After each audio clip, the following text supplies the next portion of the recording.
Welcome back to the CoolFigurez channel. I'm your host, Jesse the Bat Madrigal, aka the Buff Collector. The information on the channel is intended for adult collectors and not children. And welcome to episode 25 of Coffee and Toys here on the CoolFigurez channel. And man, do I have an episode for you guys. I'm going to show you guys my notes real quick. I have not only a front page, but a back page because, as you guys know, Toy Fair 2022 weekend happened last weekend, and I do film on Fridays, so I didn't get all the releases. I got what they kind of let trickle out on Friday, but Saturday and Sunday the floodgates open. So man, do I have so much to talk to you guys about in terms of toy news, reveals, pre-orders, money going out of your wallet, but also the return of Coffee and Toys Live. Yes, guys, that and so much more. But first, if you're new, then welcome. This channel is all about cool action figures, analyzing them, hunching them, taking pics of them, and of course, playing with them. If that's your sort of thing, why don't you go ahead and hit that subscribe button. And while you're at it, go ahead and hit that bell notification icon so you stay notified when I do upload new content.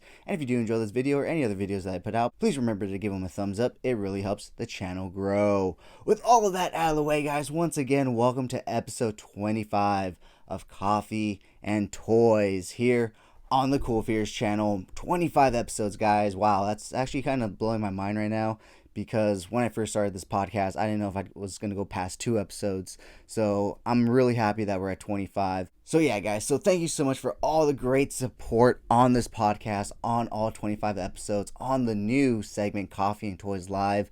I really do appreciate all of you that tune in, that comment live. I do apologize that I don't always read the comments. I know I have my laptop here running, but I try to stay engaged with my guest and run it more as like a talk show, whereas I already have questions planned and everything. Like I said, I try to look down at my laptop here and there so that I can ask a few questions from the comments, but sometimes I just forget, so that's just me. But yeah, guys, Coffee and Toys Live did return this week. After a 2-week hiatus, it's back. And man, was I fucking nervous. I have to admit, guys, I always feel a little more comfortable in this setting right here in my podcast because it's not live. I can make edits. If I flub up a word, if I flub up a sentence, I can cut, I can edit, I can do a retake, and I can do a lot more. But when you're live, it's different. You know, you got to be on your toes. You have to be making sure that you're saying the right things, that you're not messing up your words. And I have to admit, guys, being the first one back after 2 weeks off, I messed up a few times here and there. I sounded super nervous and stuff, so I do apologize for that in this, later half of the episode while you're watching Coffee and Toys Live. But the other thing that kind of played into my nervousness was that this week's guest was my first ever industry working guest. So what I mean by that, it's somebody that's currently working for a toy company, and that is the marketing manager of Diamond Select, Zach Oath. I had a great time speaking with him, talking all sorts of stuff: Diamond Select, Gentle Giant, Marvel Select, Star Wars Select, Galleria statues, their Gentle Giant statues. So much great stuff that we spoke about, so much stuff that he hinted at. So stay tuned for that. You're not going to want to miss it if you didn't catch it live. Make sure you catch it at the end of this podcast. But yeah, guys, super excited for what's to come because I do have a new guest to announce for Coffee and Toys Live, and that is someone that I've actually been watching that was one of the few YouTubers that actually got me into like toy YouTubing stuff, because he made it entertaining and it wasn't just bland content, and that is Rocco the Great. And I'm super excited to talk to him on here. Like I said, he's one of the first YouTubers in terms of toys, toy collecting and like toy hunting that I first started watching when I first started getting into all this heavily and stuff. So super excited to talk to him. Like I said, his videos are always entertaining. He always speaks his mind. He doesn't hold back, because that's exactly what drew me to his channel originally. So super excited to announce that he will be coming after Scott Knightlick, March, what is that? That 23rd is Scott, and then so the 28th, I believe, will be Rocco the Great. I'll have to run back to my calendar and look, because that's starting to get way ahead. So Up next, I will have Ghost by Ghost on to be talking about their new collaboration with Mezco Toys. They are a new clothing company that was just recently started by somebody that actually has worked in the industry for 10 years at Sideshow and Mondo. So I'm super excited to talk to them about all that stuff, their past in the toy industry, and also what they're trying to do with their new clothing brand and what we can expect for their collaboration with Mezco Toys. And then after that, I will be speaking to 1/6Shooter, the great toy photographer himself. Super excited to speak to him. Like I said, I absolutely always love speaking to toy photographers because I learn so much and I always get some great tips. So I'm looking forward to that conversation as well. The week after that, I will be talking to Sir Dork about his new toy photography con. Super excited about that. Already looking at flights and everything to head over onto that. I believe it's June 18th. In the New York, New Jersey area. That's what I'm kind of looking at. I have to confirm the location before I start booking stuff. But super excited about that. Next, after him, like I said, will be the rescheduling of Scott Knightlick from Spectre Creative, who was supposed to come on 2 weeks ago or 3 weeks ago at this point, before I took my scheduled break from Coffee and Toys Live. As I've stated before, he does have 25 years plus of experience in the toy industry, working for Jada, Mattel, Spin Master, and I think... No, he never worked for Hasbro. So a few other companies, I think, and now he runs his own company, consulting on toys and whatnot. So super excited to talk to him as well. And after him, like I said, I just scheduled Rocco the Great. So that has it scheduled all the way up to the end of March. And I do have a few people in mind to start reaching out to for April. However, I may have to take another break in April as I am already planning another trip to Maui for my birthday in April. That's late April though, so we'll get there when we get there, but we're scheduled all the way up until March. I could not be more excited. I do appreciate and thank all of the guests that have already said yes, that have been on in the past. I cannot express how thankful I am. With me just being a small growing channel, I've been able to have some really great people on that, I just in my mind wouldn't have thought that they would have paid attention to a small channel or page. I mean, a lot of the times in industries, they pay attention to people with large followings and they want to cater to those people because that's where their sales are going to come. But I think the toy industry gets it. It's the little people that really matter, that in the end are the real collectors, so I do appreciate each and every single one of them, not just toy companies and stuff, but toy photographers like Jason B. Michael. He's a great toy photographer. I always appreciate that. Like I said, I'm speaking to 1/6Shooter. So many great guests that I've spoken to and so many great guests I'm going to have on. It's always a pleasure. It's always a privilege to speak to them, and I always look forward to doing this show for you guys. As nervous as I get before them, I still always look forward to them. So that's my update and info on Coffee and Toys Live. If you didn't know what that is, if you're new, or if you're a follower, there's your update, so that way you know what's to come. So next up, I'm gonna go ahead and talk about this week's toy haul. Now there are a few things here that I've had before in the past, but they are somewhat newish, and we will get to them in a bit. First, why don't we go ahead and start off with this guy right here, and it is the 1000 Toys Battle Mode Iron Giant. Now, here's something you probably don't know about me, but I fucking love the Iron Giant. That movie is a classic in my opinion. I love it. And when I found out that 1000 Toys made an Iron Giant, I definitely had to pick him up. I still might pick up the Diamond Select ones because they're actually more to scale in terms of his size, whereas here he's just a 6-inch figure, but man, the detail and the weight on him is amazing. I absolutely love that. And I still may use him in some 6-inch toy photography because he may not be the Iron Giant, but he still looks pretty fucking badass. So yeah, super excited about this figure. Even if I don't take too many pics of him, like I said, the Iron Giant is just one of those movies that I just absolutely love. And so having, a figure like this from that movie just makes me so happy. It's one of those rare instances where I don't have to look at a figure and be like, I don't see any pictures with him, I can pass on him, it's not a big deal. It's one of those figures where I look at it and it just brings me joy. And that is just the purest form of toy collecting right there, in my opinion. So yeah, I'm super happy to have him in my toy collection, and I may have to pick up the regular standard version of him.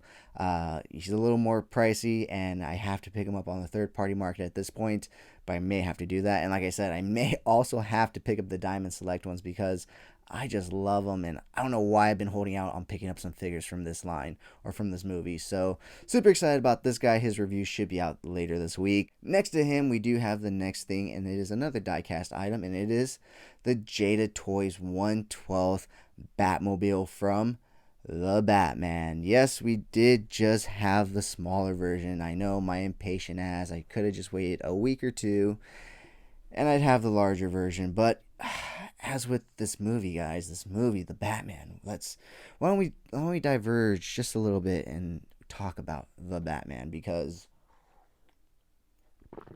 in filming this, I am 4 days away from seeing it. I was lucky enough to snag one of those fan first screenings on March 1st. So on Tuesday, I will be seeing it. So from the filming of this, I am 4 days away. From the uploading of this, and from when you guys get to see it, I will be 2 days away. Sunday, well, I guess 3. Sunday, Monday, Tuesday.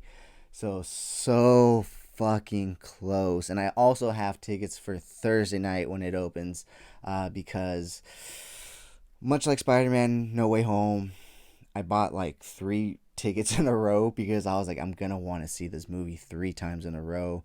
So this movie really has to be fucking good.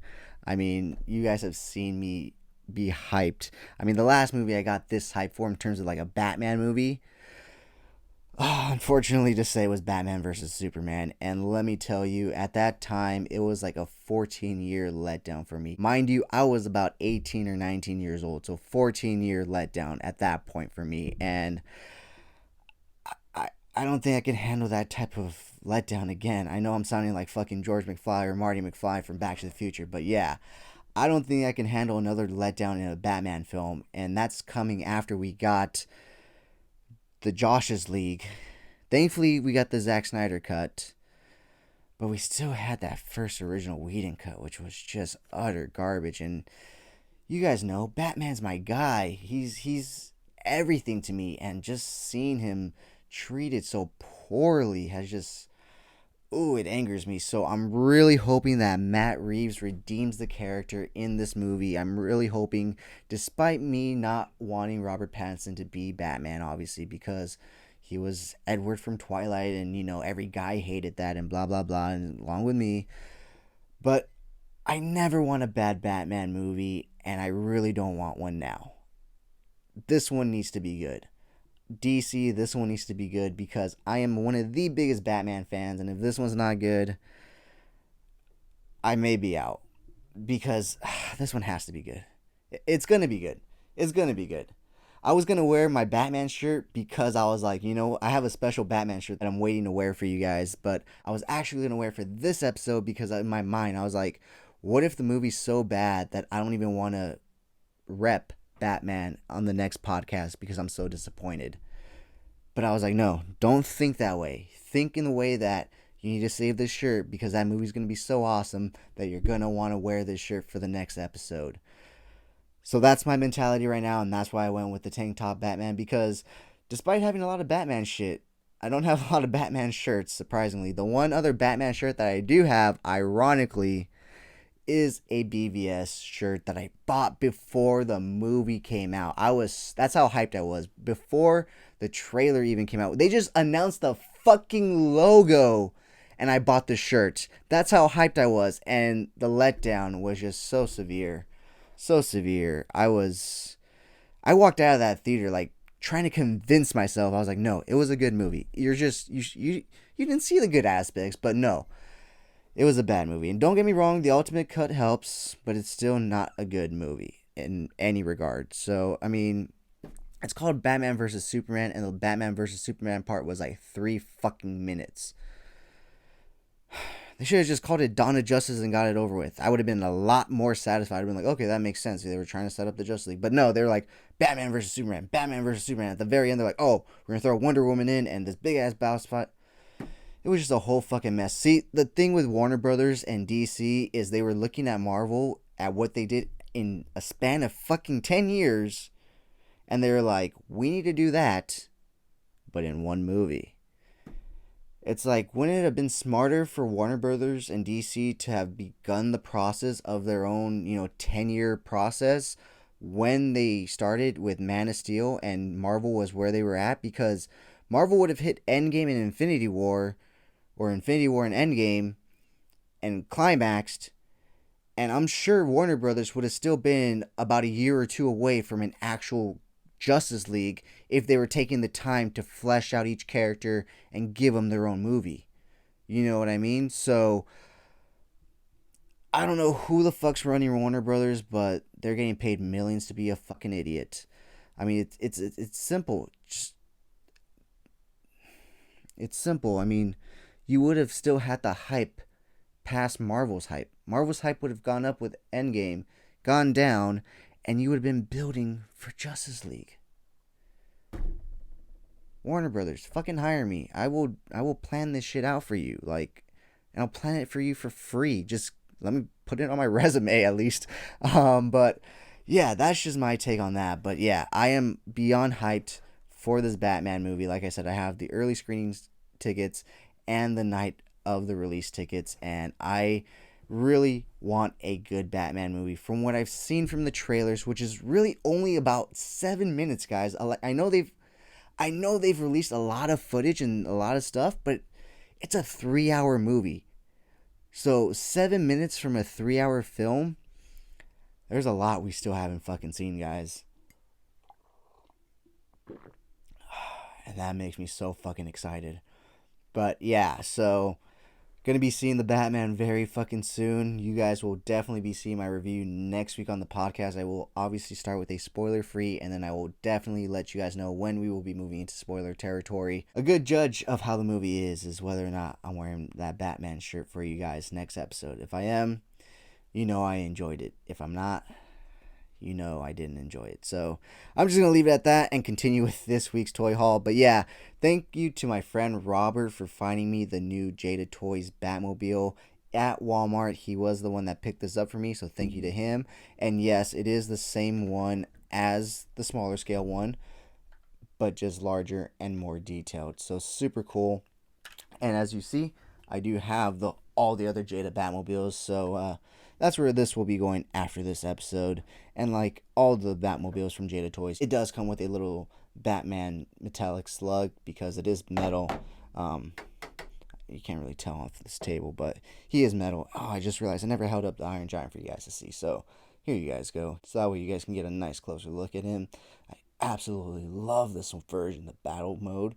But I still really want the regular standard version mode where he's just regular. So we'll see. I'm definitely going to have to try to talk the guy down from his price. But moving on to the next few things that I do have on this table.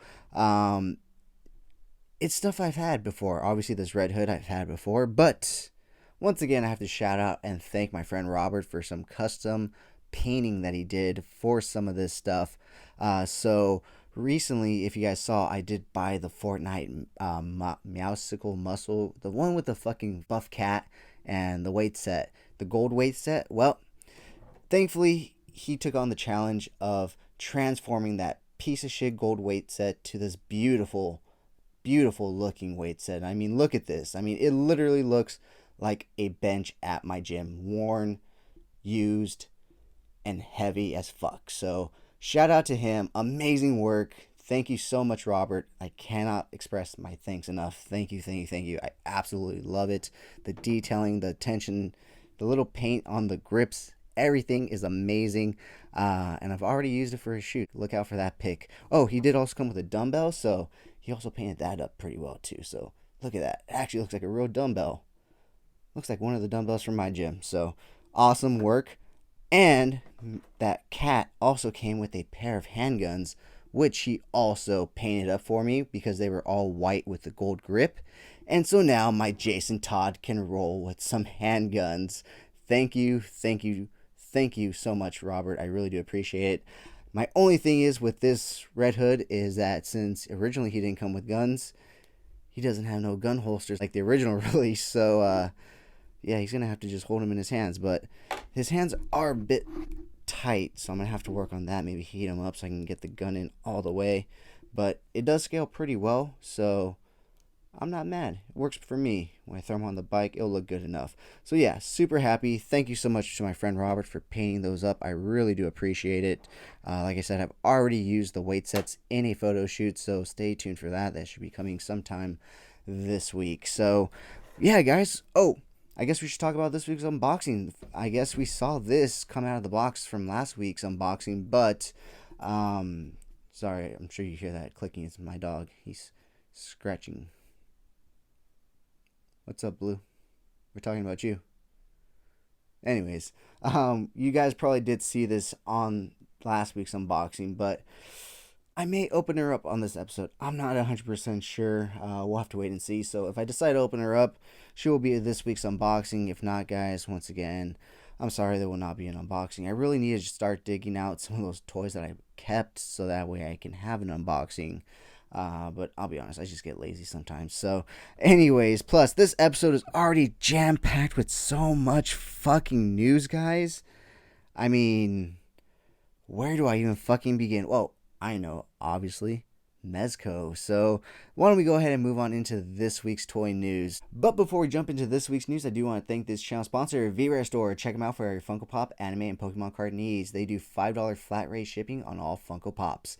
With that being said, guys, let's go ahead and jump on into Mezco's news. So I am going to review a few things that they released because I am excited for them. So why don't we go ahead and talk about the first thing, which they showed off during, Toy Fair weekend, which was that Friday, and that is the Batman 1/12. Ooh, like I said, super excited for this movie. When I saw that, I already had 4 pre-ordered in my mind. I don't even know why I need 4, but there's 4 pre-ordered in my mind. So super excited about that. No news as to when that will be released. I was thinking it should have been put up for pre-order this week. However, Mezco decided to put up a different Batman, which they actually showed off at the last show that they had, and it was their Batman versus Two-Face Golden Age comic version set. So that did go up for pre-orders, and yes, I did put my pre-order in. I can't pass up on a Batman Mezco. I just can't. Unfortunately, it does suffer from that new WB Warner Brothers DC No Guns with Toys. However, Mezco's got you covered because they did put up a separate offering in the form of the Double Trouble, right? Is that what it's called? The Double Trouble accessory set. You get 2 Tommy guns, 2 handguns, 2 revolvers, 2 shotgun handguns, and all the blast effects to fill out all the guns, some coins, and 2 money bags. Now, this is definitely supposed to go with that Two-Face, and that set definitely was pricey, especially when you compare it to like the Popeye and the Bluto playset for $165, the Black Mask and the Batman, which I think was around $165 as well, or $150, and came with guns and a lot of accessories. So I feel like they should have cut the cost on this one to make it more pleasing and appealing to buy the accessory pack, because while I did put my money down for the pack, I didn't for that accessory set. I have those weapons through the other Rumble Society members that I've collected through Mezco, but also I didn't need it, and having to buy a separate accessory pack for my toy that I'm already going to be spending almost $200 for, I couldn't find myself to buy another $35 accessory pack. So I had to pass on that, but I did put my money down for the Batman set. I don't know where the fuck I'm going to put it, but I will cross that bridge when we get there. So, moving on to the other reveals that they did for the Toy Fair weekend. They did reveal and announce 2 new G.I. Joe 1/12 collectives, and they are Brothers in Arms, or, well, I guess they were formerly Brothers in Arms that became adversaries and arch enemies. Snake Eyes and Storm Shadow. So yeah, super cool. I absolutely love this Snake Eyes body. I can definitely see myself taking that head off and putting who knows what head on there, probably a Gomez head. So I'll definitely be picking him up. Storm Shadow, I don't know. As much as I would love to pick him up, you'd have to wear gloves every time you mess with him. As it is, I have the Secret Agent Gomez, and he has that white tux. And yeah, I've messed with them to try to take some pics a few times, and I didn't wear gloves, and His jacket's starting to look a little dark and black in certain spots. So I've learned that white isn't the best to buy in terms of Mezcos and figures because you tend to play with them, you tend to use them, and in doing so, you're definitely gonna dirty them up. He still looks really cool, don't get me wrong. So, well, I don't know. We'll see what he comes with, and maybe it'll entice me to buy him when their solicitations for him come up. They did announce a Robin, finally, for all you Robin lovers, people that have been wanting Robin. They finally announced a Robin, and that is a easy pass for me. No shade. It looks amazing. Don't get me wrong. It looks fucking great, as all Mezcos do, but me personally, I am just not a Bat Family fan. He doesn't count, okay? He isn't always on the Bat Family side, and he fucking kills, okay? Anybody on the Bat Family follows the no-kill rule, okay? That's just how it goes, and he doesn't, so I don't consider him a part of the Bat Family. I've made this argument before, so get off my back on that. That's just me. But yeah, I'm not a Robin fan. Growing up, I understand what the creators were trying to do. Like, oh yeah, we have to throw a kid there so kids can be like, oh, I want to be that kid. No, I wanted to be fucking Batman. And I grew up to be fucking Batman. That's just me. That's what influenced me. That's what motivated me throughout my life. So it was never Robin. I've never been like, oh yeah, let's go Robin. Robin's there, a kid's there. Like, no. I was always like, fuck Robin, leave Robin at home. It's all you, bro. Go do your shit. That was just me. So I am not going to be picking up that Robin, but I know a lot of people are excited for that Robin, and I am super happy and excited for them to finally be getting a 1/12 collective Robin, because we do get spoiled with Batmans, and like I said, they just gave us, an offering now, and then showed us the Batman. So I don't hate on them for offering a Robin. I'm just saying personally, I'm not going to pick him up, and for that reason, because I'm just not a Bat Family collector or fan in general. So that's just me. But moving on, why don't we go ahead and talk about the next thing that they showed off, that actually showed off and teased two separate things, and that is their comic Spider-Man. What caught my eye the first time more than the Spider-Man, as with everybody else probably, was the Green Goblin in the picture. Man, I cannot wait till we get that figure. We've gotten offerings of Spider-Man before, but we haven't had a Green Goblin. So I am super excited about that. I'm super excited about that Spider-Man too, because I don't have any Spider-Man Mezcos. I missed out on the opportunity to get a Homecoming or a No Way Home for $95 on OfferUp. And I was just like, I don't know if I want to pull the trigger. And when I was like, you know what, I'm going to buy it, it was sold. So yeah, I don't have any Spider-Man, so I would love to have a they're probably going to do a 2-pack, and now that I think about it, kind of like they're doing this comic Batman and Two-Face 2-pack. They might do a Spider-Man and Green Goblin 2-pack. I'm hoping that they do. But until they make any announcements, we can only hope, right? So moving on, they did announce the fucking Ninja Turtles, guys. I don't know when we're gonna get them, but I am hyped beyond hyped, especially the route that they're going. They're going like the classic Mirage route, combined with the turtles that we know in terms of the colored bandanas. And I think that is such an interesting and great take on them, and I could not be more excited for them. My wallet could be a little less excited because of the price point, because there's going to be 4 of them, and most likely they're going to offer them in a 4-pack, much like they did the Ghostbusters. I keep doing that. So I am still, regardless, in on that pack, regardless of however much that costs. Like I said, I don't know when we're going to be getting it, because it seems like they're going to be using that seamless body technology that they're trying to perfect with, I guess I should put a trigger warning here, the Batman 89 Mezco body. So I don't know when we're going to get it, but I am hyped beyond hyped to get Mezco 1/12 Collective Ninja Turtles whenever we do in the future. So the last thing I do want to talk about Mezco in terms of their releases, and I think I touched upon this last week. I think they released this on Friday. I can't remember, but they did release some 5 points, and one that did catch my eye. And something you guys probably don't know about me is I am a huge Scooby-Doo fan. I absolutely love the classic cartoons. I think the classic cartoons are probably my number one favorite cartoon next to Batman the Animated Series. So when they announced the 5 points Scooby-Doo gang with the Space Kook, the two Phantoms, and the Phantom Ghost, and the Manor, and the Mystery Machine, I passed on the Batman 66, but I'm going to have to probably pick this up. The Batman 66 was a little easy to pass on only because I do have the Mcfarland Toys, and I have the Batcave, the Batmobile, the Batman, the Robin, the Joker, the Riddler, so I don't need a 5 points of that, but I don't have any Scooby-Doo shit. Now, I am waiting for Mezco to do Scooby-Doo. Now, I really want Mezco to do Scooby-Doo. I will be the first to be pre-ordering that if they do. I guess it's not just me hitting him, it's just the movement as well. But yeah, so I'll probably be pre-ordering that set of 5 points, like I said, despite it being 5 points, but it's still a fucking cool set to me.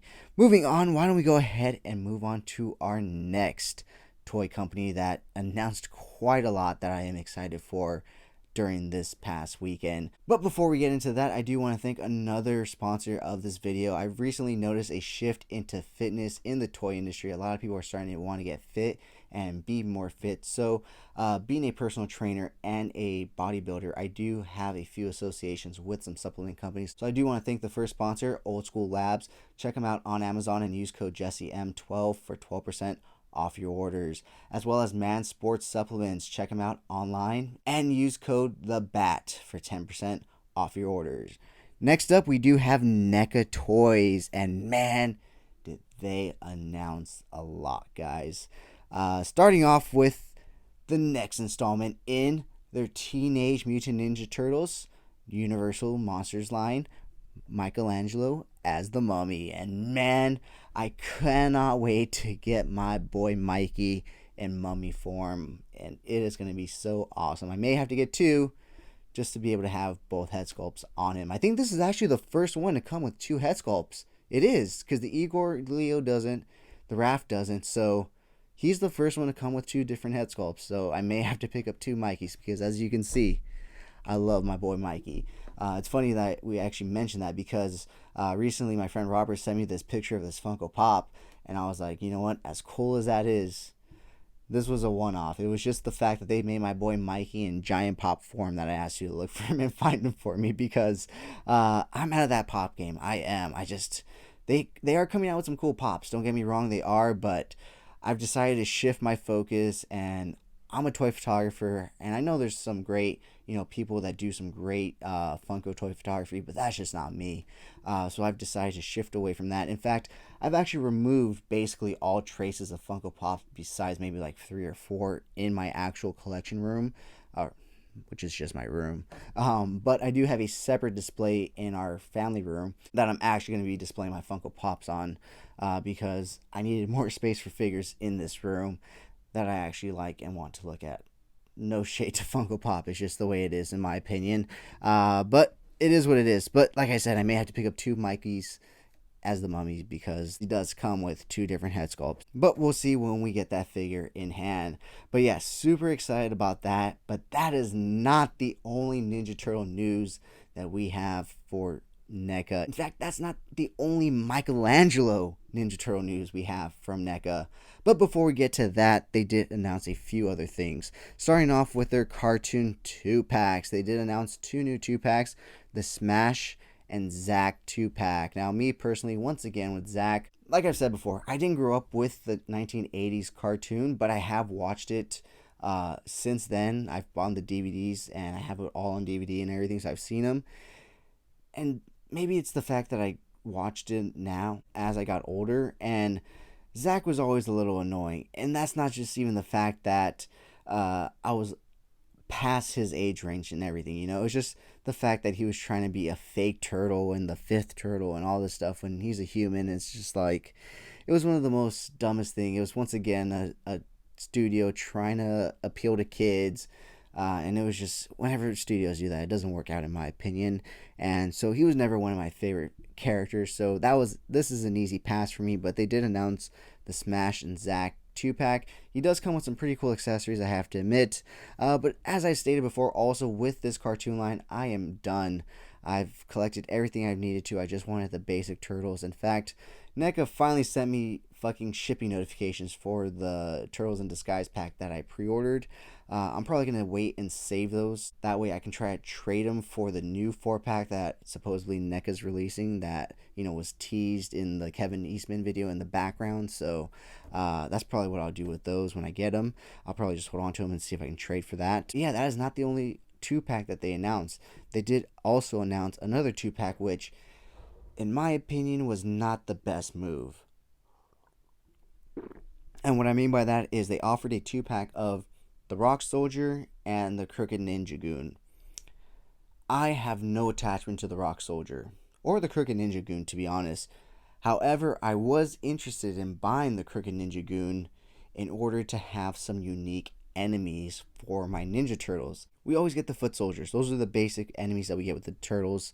But this would have given at least my cartoon Turtles someone different to go up against in my diorama or my toy photography. But like I said, I don't need the Rock Soldiers. So for me, I have no want or need to buy these 2-packs. I'd rather just wait till somebody pieces them out and I can hopefully find a few Crooked Ninja Goons for sale in a lot or for a decent price by themselves. But if that's your cup of coffee and that's your line that you collect, those are now up on the NECA store for 2 weeks for pre-orders. So I believe the pre-order window opened up Monday or Tuesday. So you have till March to pre-order them, like the first Tuesday of March to pre-order them. So you have 2 weeks. It's an open pre-order. You can only get 2 of the Smash and Zack, but you can get as many as you want from the Rock Soldier and the Crooked Ninja Goon. On Sunday, the Foosh talked to NECA, and man, did we get a lot. So first thing that they announced was that we are getting an Archie comic styled Slash. Once again, no connection to it. I know a lot of you guys are, and it is Turtles, so we do talk Turtles on this channel. So I wanted to announce and talk about all the stuff that they revealed. So once again, and all of this stuff is pretty much up for pre-order, I believe. So yeah, the Archie comic Slash is up for pre-order, and he isn't an exclusive or anything. He's going to be going to fan channels and whatnot, so Entertainment Earth, Big Bag Toy Store, stuff like that. Next up, they did announce a Renee. So she's from the comic series, and they're utilizing her colors from the repaint in the comic books, not the ones from her comic cover appearances. And that's getting a lot of people up in arms. People are saying, why is she blue? Well, why is she red? Because they're going with this one specific book that recolored the Turtles, and in those recolorings, she's red, not blue, like on the cover. So that's why that's happening, but she went up for pre-order as well as all fan channels, Big Bag Toy Store, Entertainment Earth. And next up, something we talked about last week, but we got a little more info on it, and that is the NECA Ultimate Last Ronin. Man, I cannot wait for this figure. It looks fucking amazing. It comes with so much great stuff. The armored version and the unarmored version are both up for pre-order now. They both come with all the weapons of the other Fallen Turtles. And like I said, spoiler alert guys, for the Last Ronin, this isn't the only Mikey news earlier. This is the other Mikey news that I was talking about, because if you didn't know already, if you're here for the spoiler, Michelangelo is the Last Ronin. My boy Mikey made it. He is the final of the 4. So I am super excited about this figure, and I cannot wait to get my hands on it. He went up for pre-order on Big Bag Toy Store and Entertainment Earth as well. Both versions, the armored and the unarmored.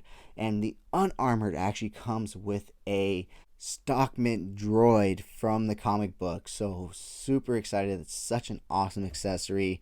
NECA always hits it out of the park with the accessories, and the sculpting and the paintwork on this guy, I just can't wait to get him in hand. So super excited about that, and it is coming out this year. So if that comes out this year and the Mezco, the Batman, comes out this year, hands down, those two will be my favorite figures of 2022. Those will be top 1 and 2. No questions about it. I don't think any figures would come in and take that spot. I think following that would be the Doc Brown from 86 from Neca Toys. I think my top 3 are already set for the year if those figures come out as planned this year. So that's just me speaking now, but we'll see. I don't see any figures topping those if they come out this year. Thankfully, the last Ronin figures are expected to come out later in August, so we'll have a gauge to see about, where figures are at that point, being almost at the end of the year point. So super excited about that. But that is not the only NECA news we have in terms of Ninja Turtles, because we are getting a Secret of the Ooze 4-pack from Neca Toys online store March 22nd. And to go with that 4-pack, they are including another movie accessory pack based off some of the accessories from Secret of the Ooze March 22nd as well. They also teased Ray Fillet from the Archie comics. Once again, no attachment, but he does look pretty cool. I have to admit, he looks really fucking cool. Not that I was going to pick him up or anything, but cool announcement. Another reveal that they have that is pretty far ahead. So these aren't even prototypes. These are literally the sculpts. But they're coming out with the Archie comics, Mighty Mutant Animals. Once again, no connection to them. So if you want them, great. If not, it's whatever. Next up, they did announce a Mirage Fugitoid. Now, I am all for the Mirage comic line, but I've never been the biggest Fugitoid fan. He's cool. It's awesome when he appears in the comics and everything and in the show, but he's always been a little bit annoying to me, so I'm cool on passing on that. But he does come with a lot of great gun accessories and laser accessories that also do fit the Mirage NECA Turtles that were released previously, so that's pretty cool. They did also tease an image of a Mirage Utrom and Utron robot with also a battle damaged head. So he comes with a regular head and a battle damaged one. And they also teased a Mirage Casey Jones. So a lot to come from NECA and TMNT, but that is not the only NECA news that we have, because they did also release promotional images of the Stoneheart Predator figure. Now, we don't cover too much Predator news here, but we do cover big plastic figures here, and that thing looks amazing, and it looks like it would be amazing to use for some cross toy photography, so I may have to pick them up. So they did also announce a bunch of new figures in their Gargoyles line, but I just personally don't collect that line. I kind of never saw the show growing up, I hate to say. And I know it's on Disney Plus. I should check it out. But at this point, I'm happy it's a line that I can stay away from, because, money, guys, money, and these things are going up. So next up, let's go ahead and talk about some Marvel Legends. We don't talk too much Marvel Legends here, but they did have a Fan First Monday or Tuesday or something online live show sometime during the week, and they did announce a brand new Spider-Man animated series, Rhino, which quickly sold out on many sites. So unfortunately, if you missed out, you missed out, but I'm sure more will become available as they come closer to release date. Also, they did announce a new What If wave. They didn't show what figures are going to be in it, except for the Clint Barne and the Kate Bishop ones that they've previously shown off. They said those will be a part of the wave. But to build the Ultron Vision figure, that is the Build-A-Figure in the wave, which I have to admit is actually a really cool figure, despite me not being a Marvel Legends collector. But to collect the whole line, let's see who comes in the whole line. Then maybe it'll be worth it. I don't know. We'll have to see. If it's worth it, I may collect that whole wave to build that figure. If not, we'll wait and see. But that is the news for... Oh, wait, no. There's actually 2 more sets of news for Marvel Legends. They did also say in that live stream that they've heard us, and another wave of No Way Home figures is on the way, with, of course, all the characters that we want from the movie. So we just have to be patient, and we'll be getting them eventually. So the last thing that I do want to announce for Marvel Legends is that they did announce their controller Build-A-Figure wave. I have absolutely no real attachment or knowledge from any of these figures besides Iron Man, so I'll just run the pretty promotional pictures right here, and you guys can just take a look at them, because I don't know who any of these guys are besides the Alex Ross Iron Man, and I don't even know who the controller is. But new wave, new figures. If that's your thing, Super cool. But before we get into the next company, I'd like to thank our sponsor, Raise Energy. Check them out and use code THEBAT for 10% off your order. Next up, we do have Super 7 announcing their Wave 3 Disney figures. So they finally have started getting Wave 1 into hands of collectors. It has taken quite a bit, but they're finally starting to show up. And if you didn't know, last year they also already put up Wave 2 for pre-order. Well, this week they announced their Wave 3. And in this wave, you do have the Big Bad Wolf, the Queen of Hearts, Ben Alligator, and of course, my boy Stitch. Man, they really are tempting me with that Stitch. That Stitch looks really good, and he's one of my favorite Disney characters. As you guys know, I absolutely love Hawaii, and where the fuck does Lilo and Stitch take place? Hawaii, and so he definitely is one of my favorite characters from the Disney universe, so it's very tempting. I have to admit, it's very tempting. So we'll have to wait and see what happens and what we get into there. So why don't we go ahead and move on into the next company, being Mcfarland Toys. Now, they had a few announcements, but not too much, because they are holding their own Mcfarland Toys Fair Con thing starting today, going on into this weekend. So the only thing that they did announce today, as of Friday, was a new wave of Spawn figures. And the only Spawn figure I have is the Gunslinger Spawn, and I have no intentions of picking up any other ones, so I'm not going to cover that. But like I said, he did have a few announcements, so why don't we go ahead and take a look at those. The first one being the DC Rebirth Godspeed Flash. So this figure does look really cool. I just am not personally a Flash collector. The majority of my DC Multiverse collection is Batman. I love Batman, and so does Todd McFarlane, apparently. So yeah, but this one does actually look really cool. They did also announce that the Flash from the CW show season 7 is going to be coming as well. That was basically it in terms of the official releases and announcements for Mcfarland Toys. Somebody did happen to find a solicitation that was not currently available on Amazon for the Batman Who Laughs as Batman, and this guy definitely looks cool, so I may have to pick him up. Todd always reels me back in with a few figures here and there, so fucking Todd. Next other leak kind of thing that I'm sure is going to come this weekend is the Joker Dragon. Now this thing looks awesome. I absolutely love it because it is just unique and different, and you can definitely use this for some fun toy photography. So super excited about that. Hopefully he announces more about that tomorrow, being Saturday. If he does, we'll talk about it all next week on episode 26 of Coffee and Toys.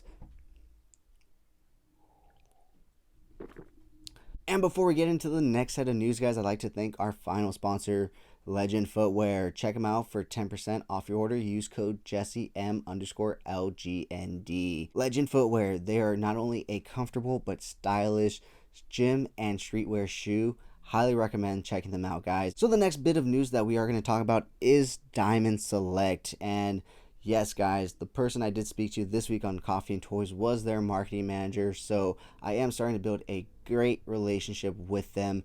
In fact, they are starting to send me promotional images of stuff that they are going to be announcing. So look out for constant updates on Diamond Select here on the channel and on my page.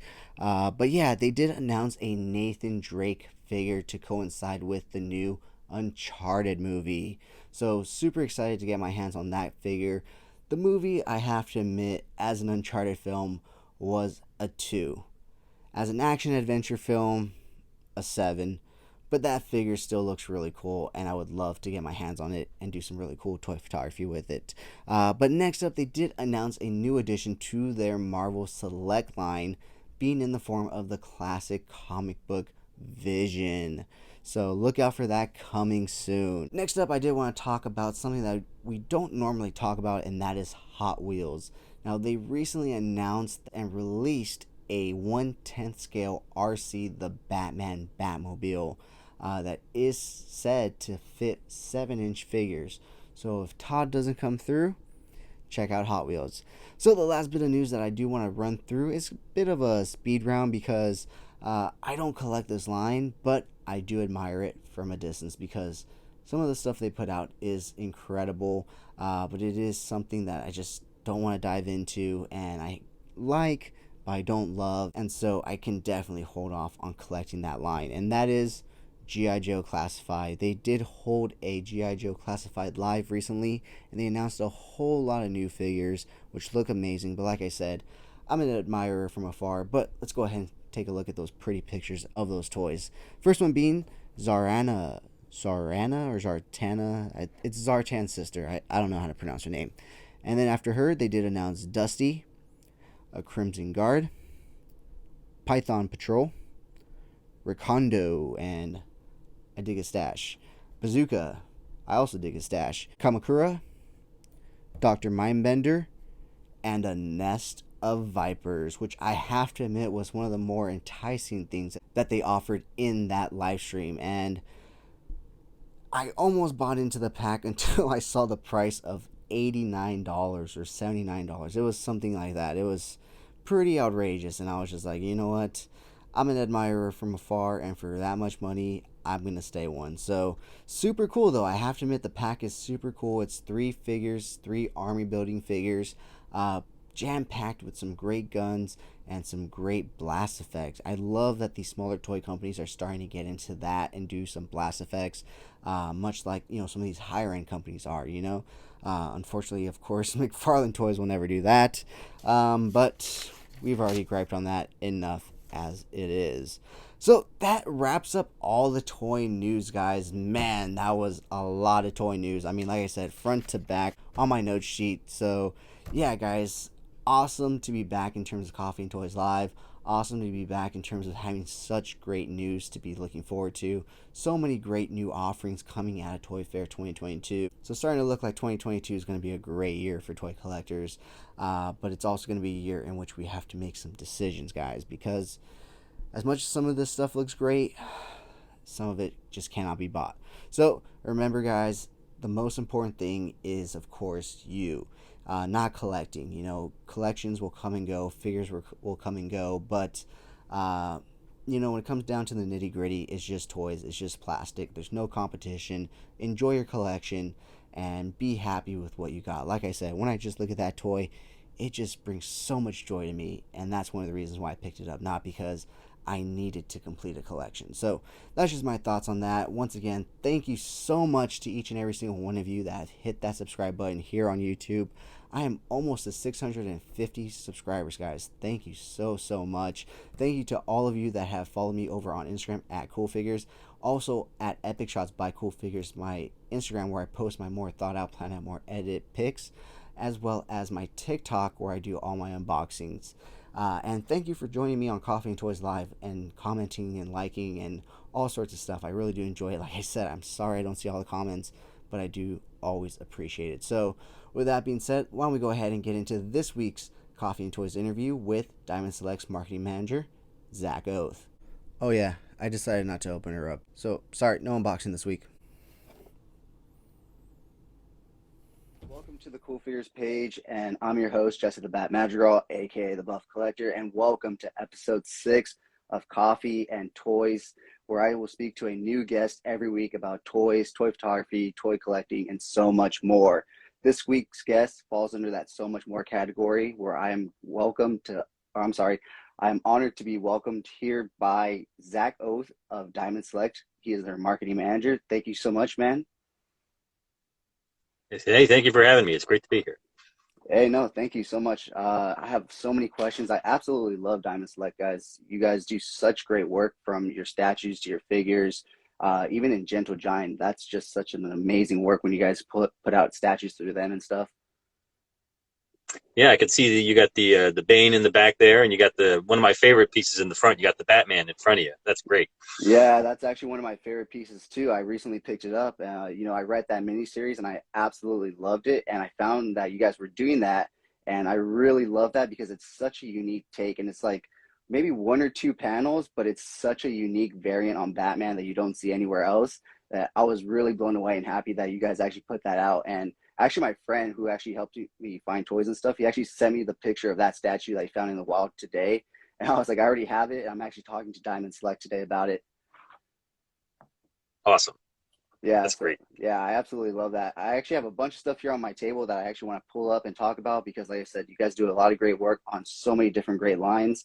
But before we get into that, man, let me talk to you about yourself just a bit. How's your week been going so far?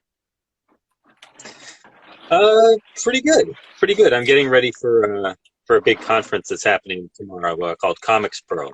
Uh, so I'll be doing a presentation there for comic retailers, and yeah, it should be interesting. I don't think I've ever done a Comics Pro presentation before, but it's we're going to run down just a lot of the stuff we're doing for Marvel and Star Wars, and also some of the Hasbro licenses that we have. So, you guys pick up new Hasbro licenses this year? Yeah, we've already released a couple of pieces. We have GI Joe, Transformers, Power Rangers. We also have Dungeons and Dragons, and we also have Gem and the Holograms. We haven't announced anything for those last two yet, but for Hmm. GI Joe, we've put out a Destro gallery diorama, Oh, like okay, the yeah, I've ones seen you that one. have. And we have the first sets of GI Joe and Transformers Mini-Mates out already. Oh, So we're going to nice. do more in those series, and we're also doing some L3D Legends of Three Dimensions busts, the larger half-scale busts that we do. Oh, nice, nice. So, lots to look forward to in 2022 about coming from those franchises and those licenses, right? Yes, absolutely. No, we're I can't wait to show off some of the stuff we're doing for Gem and the Hologram. It's going to be great. Super excited to hear about that. Hopefully, we'll hear some news on that soon. So, what got you into collecting? I'm assuming you're a collector, correct? Yes, yes, I was a big '80s kid, but I got out of it, when I was a teenager, like a lot of people. But I got back into it in college. Um, I To blow off steam after doing work, I would go to KB Toys and I would see what they had there for $3 or whatever. And I ended up picking up a lot of X-Men figures and some 12-inch Star Wars figures, and then I wanted to get a job at Wizard Magazine after college, but they didn't have any openings, so they had an opening at Toy Fair Magazine, and I went to go work there for a while, and that turned into a long time. But that through that I got into collecting a whole bunch of different things: Muppets, Simpsons, Lord of the Rings, Marvel Legends. Um, yeah, Cops, which is one of my favorite '80s toy lines. A lot of different toy lines that I was into for a long while. Nowadays, I've kind of streamlined a little bit, but I definitely have been a collector for uh, about 25 years now. That's good to hear, man. So it seems like your path was always going to lead you to go into like somewhat of the toy industry, since you were kind of already looking at Wizard, correct? Because Wizard kind of was like pop culture magazine at the time, wasn't it? Yeah, it was mostly comic books, and I was a regular comic book buyer and reader throughout high school and everything. And Toy Fair was their same sort of irreverent view, like comedic view of the industry, but it was all about action figures and collectible toys. Mm. And that was it was great for me. I did a lot of writing in school, and my dad was a journalist, so I kind of had that background. I did a lot of copy editing of his stuff, so I knew how to spell good, and so that was my first job there doing copy editing. Um, but it was kind of just a fluke that had happened. Actually, interestingly, after college, I worked for a few months at a very small toy company, just totally coincidentally, in Rhode Island. Not Hasbro, but a smaller company that a former Hasbro executive had started up. So I actually worked there doing sort of odd jobs around the office for a few months before I got the Toy Fair job. Um, so so I guess a lot of uh, 3 out of 4 of my postgraduate jobs have been in the toy industry. So that's pretty great. So did you ever think like you were going to end up in the toy industry, or it just was like a happy, lucky coincidence that you ended up where you're at? Yeah, just a happy accident. I did a lot of art in college, so I thought maybe I'd want to get into like art, comic books, drawing, comic strips. I thought that was something I could do there. I did a lot of comic strips in college for the newspaper and things like that. Um, but toys were just sort of a side hobby, especially during school. And then that one job just kind of materialized because he was a friend of the family, and he needed a little bit of help, and then the wizard job turned into a toy fair job, so that was just sort of a coincidence. Like, oh, this is a fun hobby I have, and it all just my toy career has been a string of happy accidents, I guess you could say. Well, that's great to hear because it seems like you ended up at a pretty great position at this point in your life, being marketing director of Diamond Select, getting to oversee a lot of the stuff that they do. I'm sure you get to see all sorts of stuff that, not everybody on the team gets to see since you handle, like an oversee of everything, correct? Yeah, well, there are people on the team who see a lot more than I do, but once they've got something that's okay to show to people, or at least okay to show to me, then they usually bring me into the loop, and yeah, I see a lot of stuff way before anybody else does, which is a lot of fun, but also a little bit of torture because I want to tell everybody about it. That's my job, to tell everybody about all the toys that we're making, and we'll start planning a line 6, 7, 8 months before we're ready to show anything.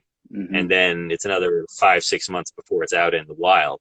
So, so yeah, not telling people about all these new licenses we have coming up, even though I really want to, is kind of like torture. But it's fun. It's something different every day. We have a lot of different licenses and a lot of different product categories. So it's always something new. That's great, man. I'm sure it's always exciting, especially like you said, when you get new products, new licenses, and stuff like that. And like you said, probably just a bit torturous since you can't tell everybody just yet. So, kind of touching back on how you ended up as marketing director of Diamond Select, you mentioned you were working at Toy Fair Magazine, doing some work for them. After that, where did you go? After that, I worked at a website called televisionwithoutpity.com, where we would do TV reviews and movie reviews, some humorous pieces about television and movies. So I did a lot of that stuff. But then I heard that Diamond Select Toys had an opening for somebody to do marketing, and I'd gotten to know the guys when I was working for Toy Fair Magazine. That they were all really nice, and I knew them, and they knew me. So I guess they thought I'd be a good fit. Because I wrote about toys for 8 years at the magazine, Hmm. and it was really just another way of marketing those products. It's just I did it for a whole bunch of different. Um, yeah, it was a good fit, and they must like what I'm doing because I've been here for about 10 years now. They must like it. And it seems like you're doing a really good job because, a lot of these products that you put out have been doing really great, especially with some of like the new Uh-oh, did I lose lines. you? I'm here. Are you there? Can you hear me? Are we good? I can hear you now. Yeah, yeah, Okay, we're good. Okay, yeah.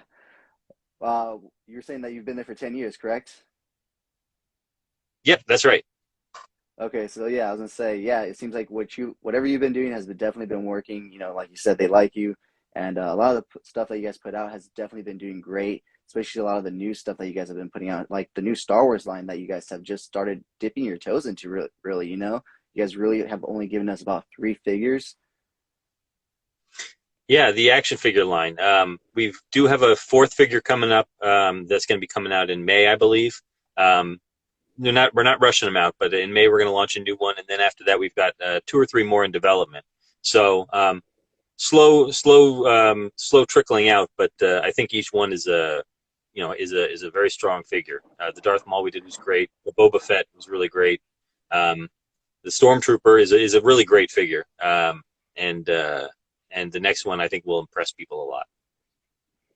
Yeah, I have the Boba Fett right here, and it definitely does impress. Like the detailing in the sculpt, the accessories that come with it is just amazing. And honestly, it's one of my favorite Boba Fett's, and I have a few of them. And he's definitely one of my favorite that I tend to pick up when I want to shoot a Boba Fett, photo.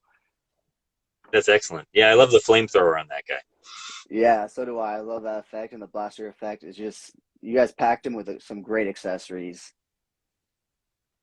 Yeah, the next one doesn't have as many accessories, but it's a bigger figure, so hopefully people will dig it. Can you give like a slight hint to what the next figure would be?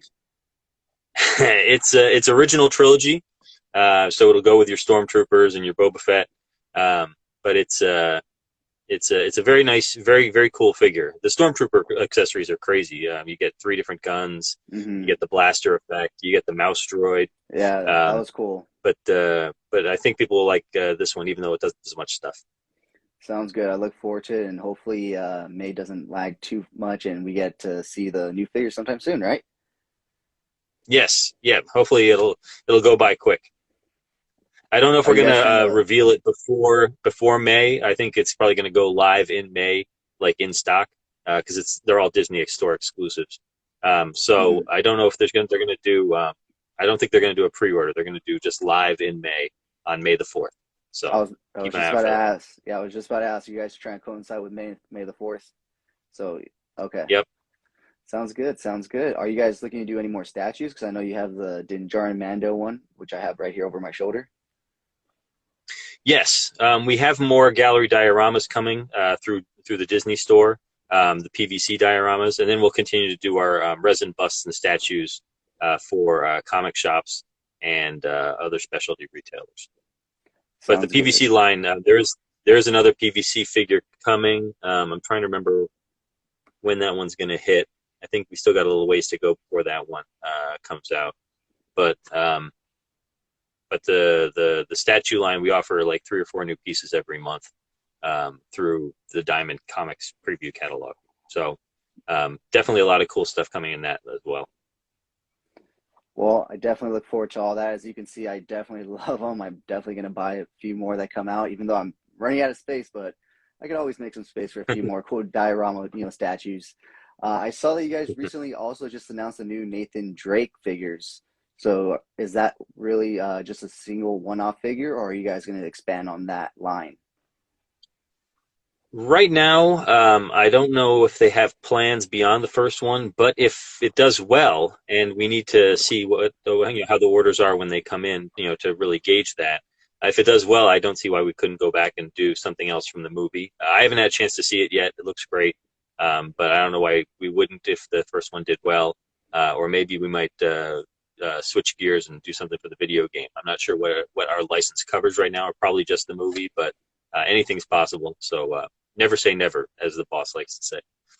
Oh yeah, that's great because you guys have done, definitely a few action figures in terms of like the action category genre very well. Like your John Wick figures, they come jam packed with a lot of great accessories, great articulation and whatnot. So I can only imagine what you can do with like a video game Nathan Drake. Yeah, I'm not a huge gamer, but I know that there's a lot of great possibilities for a figure like that. And the movie figure comes with some cool accessories too. I think he's got a couple of gold crosses, and he's got a book, and I'm pretty sure he comes with 2 pistols. I'm not entirely sure about all those accessories, but there are some pictures out there, I believe, that got sent out that show some of the different things that he has. Sounds good. Sounds good. Now, what about your Pirates of the Caribbean line? You guys recently kind of released Jack Sparrow, but are you guys planning on expanding on that line as well? I don't think we're doing anything else with Jack Sparrow right now with Pirates. We did show a prototype of uh, Barbosa. I'm sorry. Yeah, Barbossa's the Barbossa figure. We showed that a while back when we were originally going to do the 2 of them together. But I don't know if we're pursuing the Barbossa at this time. The sales were good on Jack Sparrow, but I don't think they were gangbusters where we'd say, "Oh, we got to go back and do more." And I don't know if everything was entirely fully good to go with that figure. So I'm not no more pirate stuff right now that I'm aware of. But we'll have to see in the future. Sounds good. Well, I definitely look forward to it because I definitely enjoyed that one figure.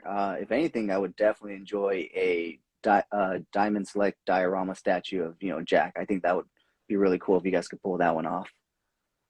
No, a gallery diorama would have been really great. Again, we'll have to see.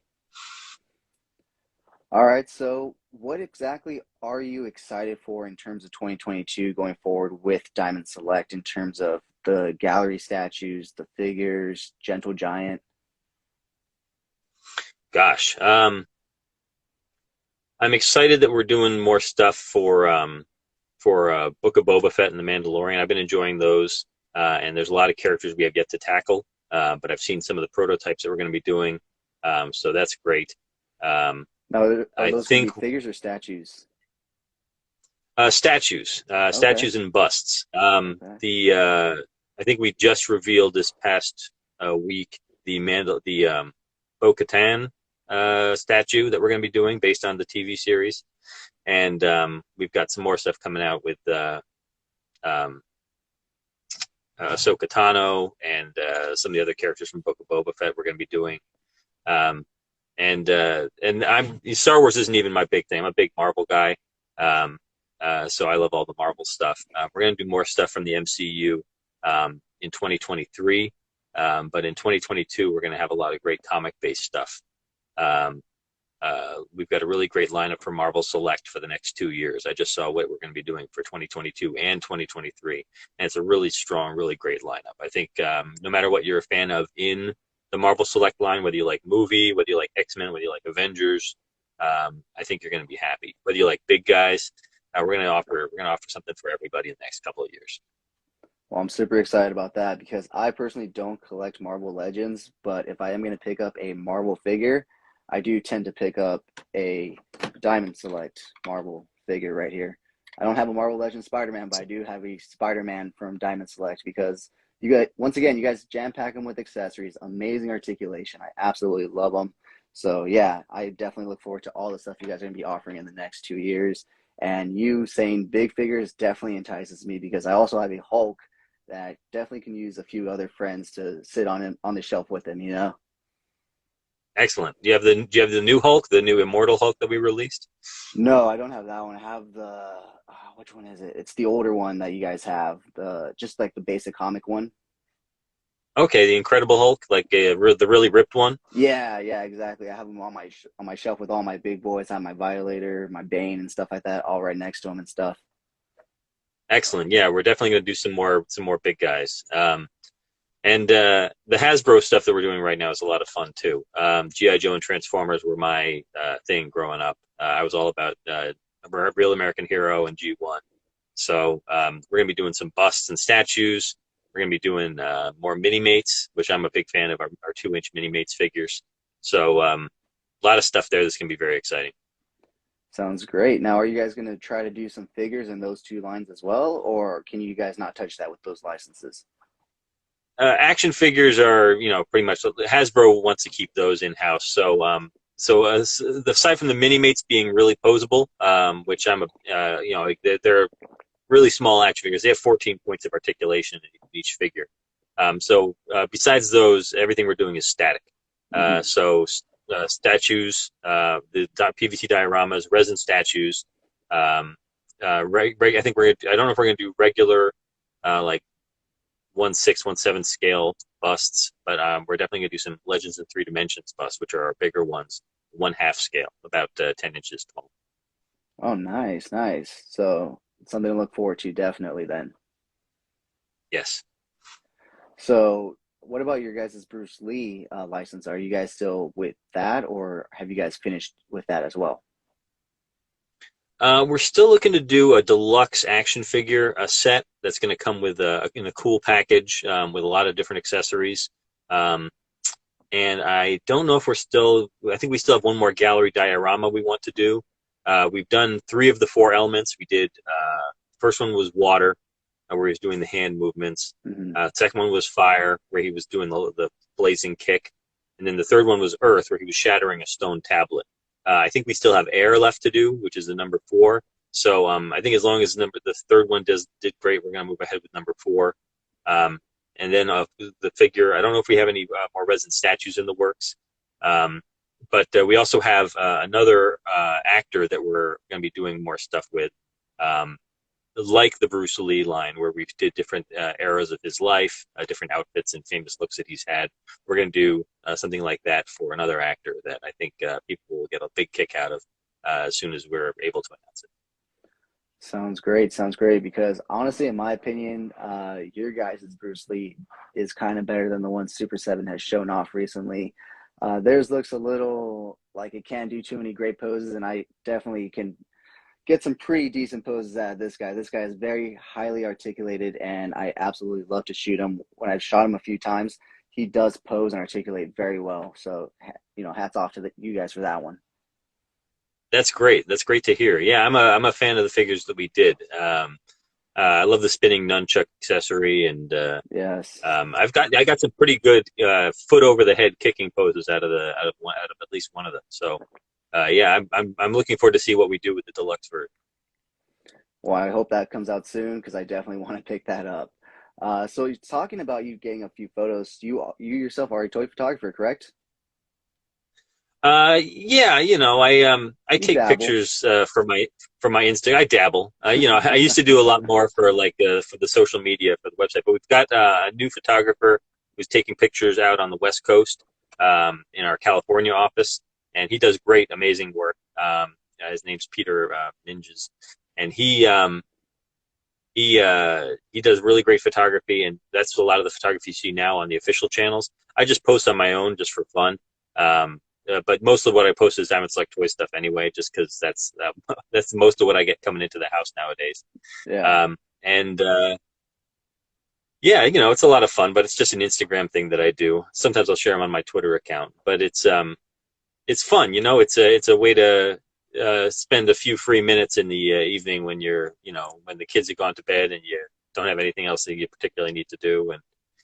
And yeah, I have a lot of fun. I want to get into more mixing up the different characters from different licenses to have a little bit more fun in that way.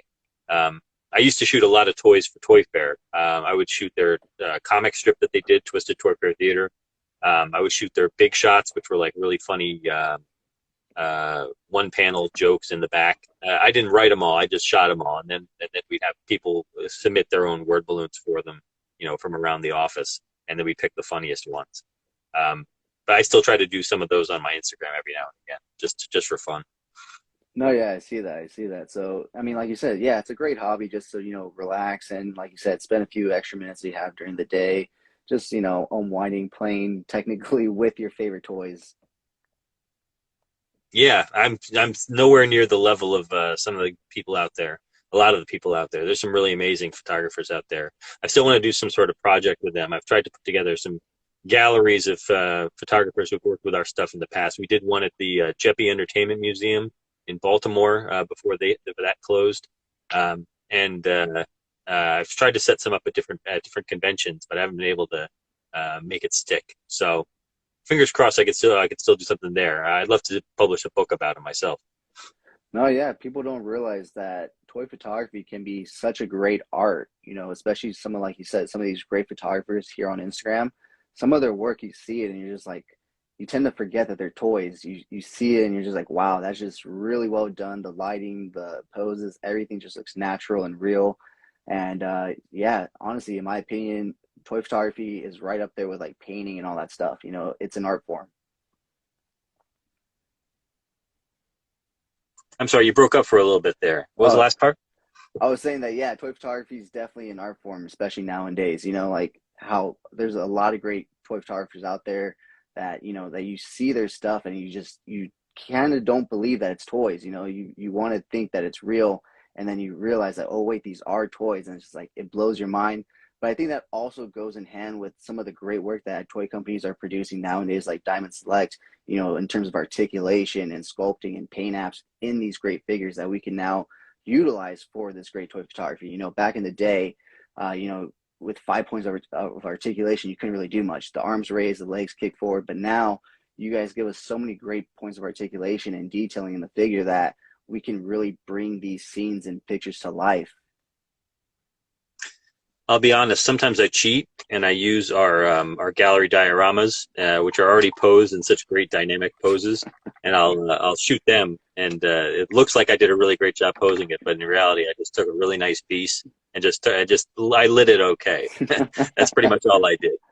Uh, but it's if you want to get into toy photography, but still don't have your posing game down, definitely just pick up a PVC diorama, and it'll do all the work for you. Right, just change up the lighting, change up the background and everything, you're good. Yeah, find that one angle, that one sweet spot, and you can get a really great photo out of Exactly, exactly. So, okay, so we touched upon a little bit of Marvel stuff, but my kind of forte is more of the DC stuff. So, do you guys have anything coming out with DC? DC, we're in a little bit of a hiatus right now. We're hoping to get back into DC in the near future, but right now, not really any DC stuff right now. Kind of tangential to that, we're going to be doing.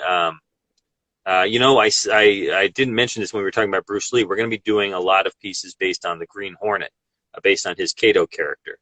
So we're going to be, if you remember our Batman 1966 line of busts that we did a while back, we're going to be doing some busts that fit into that category as well. So you'll have a Kato that can go with your Batman and Robin.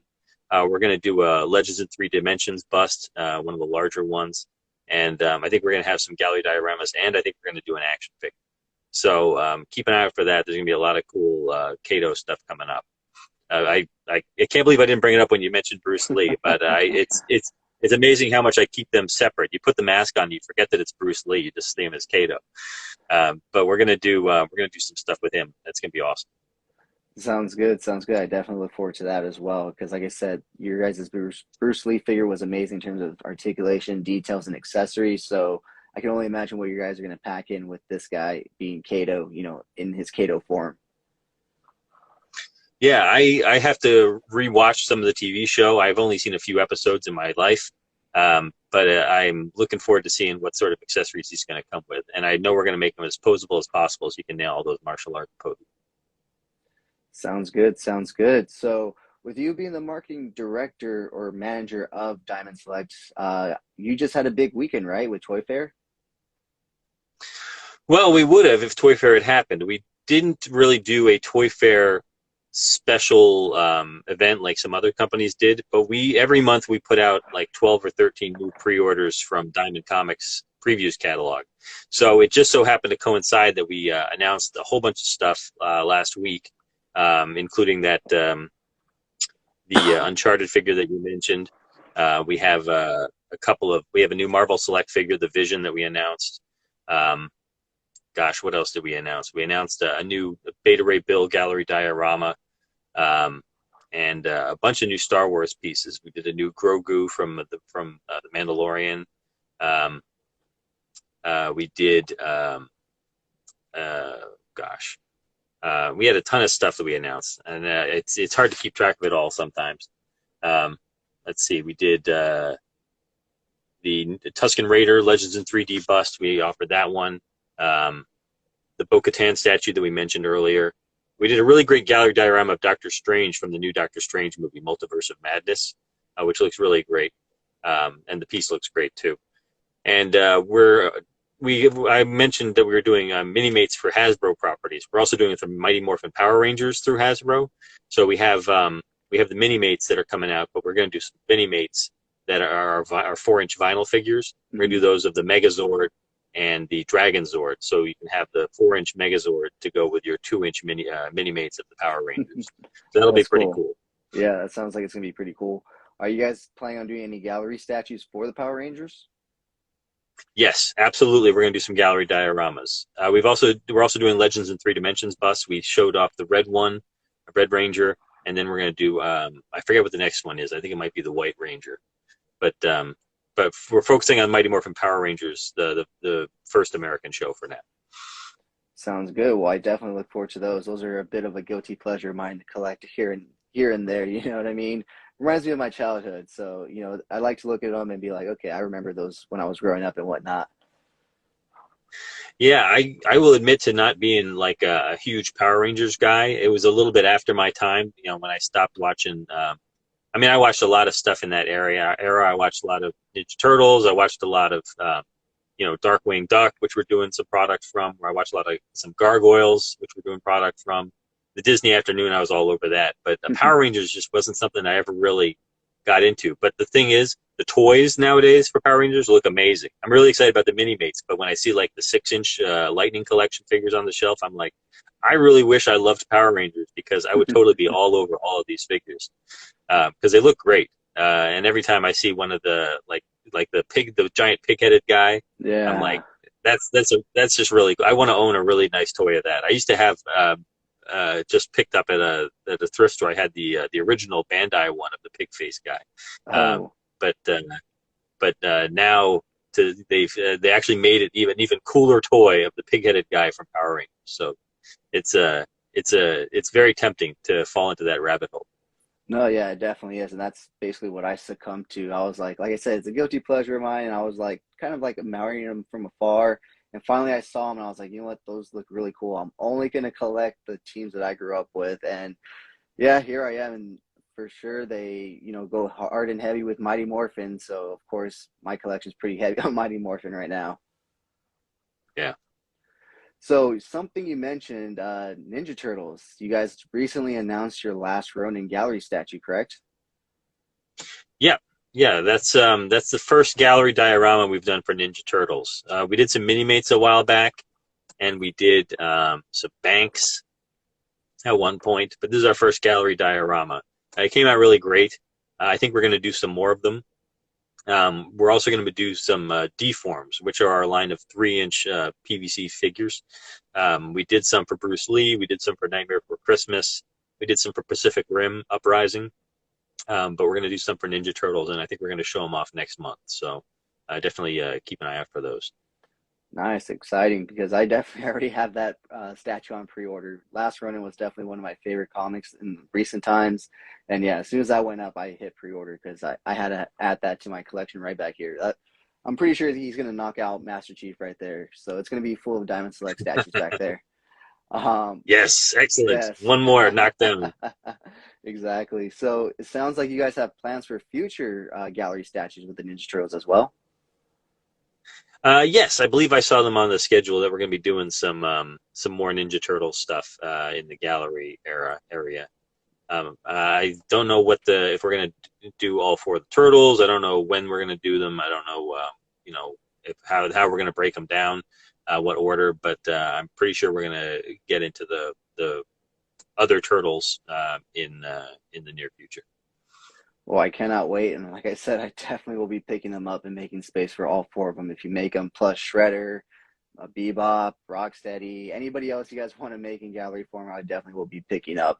But something, since we've been talking about your gallery statues for a while, I kind of want to touch on something about them, and that is their quality for their price, which is outstanding, I have to admit. You know what I mean? Obviously, they're PVC, they're not ceramic, they're not resin and stuff. So, but in my opinion, I kind of like that a little bit more, because if you happen to bump them, if you happen to maybe drop them once or twice, they're not going to shatter, and you're out all this money, for a fancy statue. But for what you guys offer for about $50, your guys' pieces are very highly detailed, very highly, just ultra realistic, and the paint apps are always on point. I never have any issues with any of that. And so I have to say, for $50 and everything, your gallery statues are amazing. Whether you're a Star Wars fan, DC fan, a Marvel fan, whatever it is, they always come out looking amazing, especially for, $50, especially nowadays for what we're paying for figures and stuff. Thank you for saying that. Yeah, I think they're definitely a good value. We really pay attention to price at DST. We don't want to charge an arm and a leg for something if it doesn't have to be an arm and a leg. We do make, higher end resin statues. Some of the statues we make run, can run as much as 300, 350. Yes. But the gallery dioramas often have as much detail as, one of our resin statues. And some of the larger ones do go over 50. Like we did a couple of Godzilla pieces that were up in the $100 range. That's understandable. We did. Yeah. They're a little bigger, and just a little bit more work, a little bit more pieces to put together, and it's just the way. I think our Green Goblin we just offered, which is wall mountable, has a big plume of smoke behind it. He's riding on the Goblin glider, and that one ended up being one of our more expensive ones as well. But considering how much the rest of them go for, it's I think it's not a huge deal to have to pay a little bit more for the occasional larger piece, because I think even our Hulk that we did is only $50, the comic Hulk that we did, and we're gonna have some more variations on that in the future. We got a really cool Hulk planned, and we've got what did we just we just offered Beta Ray Bill, which is a really great looking piece by Alterton, and I'm really excited about the Nova. I'm not even a huge fan of the character. I'm just a fan of the sculpture and the costume. But that one's going to be coming out, I think, this spring. So that's one that I'm looking forward to. And we showed it like 2 years ago, so people have really been waiting for it to come out. Well, I'm excited to see all of those. But as you said, you guys also do offer plenty of higher end statues if that's what you're into. So why don't we go ahead and touch upon that? That's more under the Gentle Giant umbrella, correct? Yes, all of our Star Wars products, with the exception of maybe the statues and action figures that come out through through the Disney store, all of them are under the Gentle Giant limited banner. So we do have some more expensive pieces there. Like we just offered a statue of Boba Fett on his throne on Tatooine, and that one is I think 300 or 350. I can't remember. So that's a pretty big piece. It's like 11 inches wide. It's this giant chair that he sits in. And we've done some other 1/6 scale pieces that are, not only full body, but also have, additional environmental bases that are included. So like the Mandalorian in his jetpack, holding Grogu, rocketing into the air. That one was one of our more expensive pieces as well. That one actually just hit our warehouse, so that one is shipping out to customers now as we speak. But the higher end pieces, we used to do even more higher end. We had a couple of pieces that were in the $500 range. Like I would say, if they were 1/6 scale, they were big 1/6. One of them was Hulk from Thor Ragnarok, and it was a very big piece. And one was the Thanos from one from Infinity War and one from Endgame. And those were really big pieces, and we experimented in that sort of $500 range for a little while. They didn't sell as well as we liked, and we realized that that's not really our strength, selling the really high-end pieces. So we kind of pulled back a little bit. We focused on our Premier collection, which is our Marvel about 1/7 scale statues. So those have a lot of detail, but their prices are more in the $150 to $200. So a little more comparable versus those higher end stuff, but still, like you said, very detailed and very well done in terms of paint apps and everything. Are you there? Can you hear me? Hello? Can you hear me? Oh, I think you're back. Now I got you. Me, man? Okay. Yeah, you cut out for a second. Sorry, I hope that's not me. No, it's probably my Wi-Fi, man. My Wi-Fi is not the best. But what was the last thing you said? Last thing you said was you were talking about how it's a little higher end, but not as higher end as other stuff that we make could be. I think something like that. No, I was saying that, so not as expensive as it used to be, but still as highly detailed and just as good in the paint apps. Yes, that's the goal. The goal is to offer something that's affordable but still high quality. So, if we can deliver great paint apps and a decent size for $150 to $200, then we think we've done our job. And that's great, man, because especially nowadays with prices going up and everything, I have to hand it to you guys. You guys still give us stuff at a decent price point, and like your action figures, they're really well priced, especially with as much stuff that you pack in with them. Like the Bruce Lee for a special edition, it's like $30 with all these pack-ins versus the new Super 7 one, which is like $55 with essentially just the same amount of accessories and everything else. Yeah, we our select figures in the select packaging with that side panel artwork, those are generally about $30. We've started doing a lot more figures in deluxe packaging, which is just a standard window box. Something you might see in other toy lines. And those generally, depending on what the line is, can be in the $25 range. Lord of the Rings is 30 because we've been including some extra parts and extra Build-A-Figure parts for Sauron. But most of our deluxe figures are in the $25 range. So I think Invincible was $25. I believe Uncharted is going to be $25. Our Pacific Rim figures are a little bit more expensive. We're going to be reoffering all of our Pacific Rim Uprising figures, and those are all in the $30 range. But the only trade-off is that we don't do as many dioramas as we used to. Not as many big buildable sets.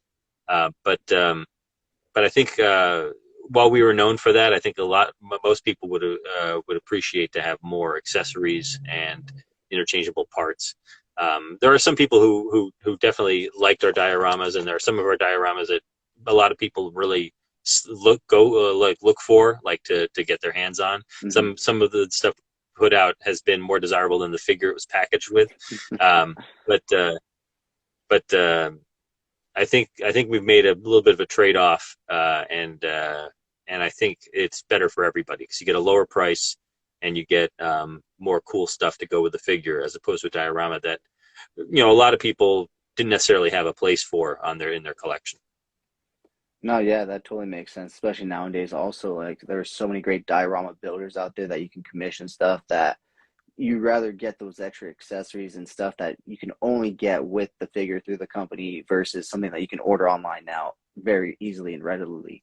But yeah, something like you mentioned, you guys are keeping the price point low and still packing in a bunch of accessories, even though you guys aren't including that diorama piece, which is still amazing because companies like Hasbro and stuff, they're raising the price on like their Black Series and not even including extra accessories and whatnot. So I have to commend you guys on that. You guys do an amazing job on that.